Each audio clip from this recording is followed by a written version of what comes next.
दुख का सबसे बड़ा कारण एक आदमी ने अपने जीवन भर पाए इकट्ठा करके एक बंगले की तरह आलीशान घर बनाया। इस घर पर उस आदमी को बहुत ज्यादा मोह था। वह घर की जी जान से देखभाल करता था।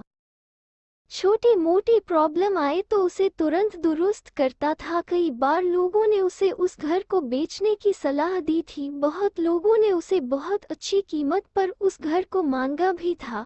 उसका खुद का बेटा भी अच्छी कीमत मिलने से उस घर को बेचने के लिए तैयार था, लेकिन वो आदमी कभी भी उस घर को छोड़ने के लिए तैयार नहीं था। उसे जीवन में किसी भी और वस्तु से ज्यादा इस घर पर गर्व था, अभिमान था। एक दिन वो आदमी बाजार गया हुआ था। जब वो बाजार से लौटा तो उसने देखा कि उसके घर के सामने बहुत बड़ी भीड़ जमा है। वो दौड़ते हुए आया तो उसे बहुत बड़ा आघात लगा, क्योंकि उसके घर में आग लग चुकी थी। अपने सबसे प्यारे घर को ऐसे आग में जलते हुए देखकर वो अधमरा सा हो गया। उसे समझ में नहीं आ रहा था कि वह क्या करे। उसने निर्णय लिया कि अगर उसका घर नहीं रहेगा तो वह भी नहीं रहेगा।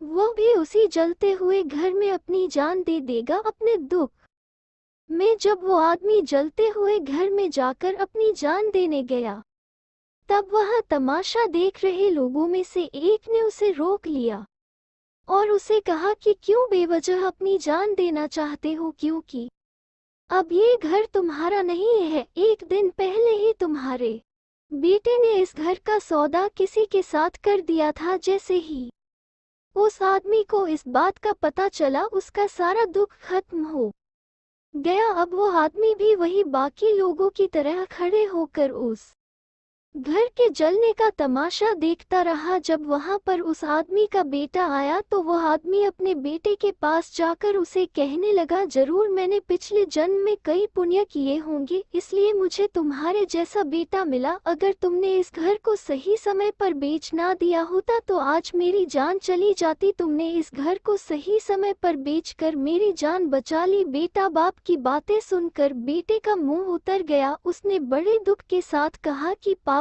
मैं इस घर का सौदा करने के लिए जरूर गया था, लेकिन अभी इस घर का सौदा पक्का नहीं हुआ था। ये सुनते ही आदमी का दिल फिर से बैठ गया। वह अपना सर और छाती पीट पीट कर रोने लगा और कहने लगा कि मैं बर्बाद हो गया।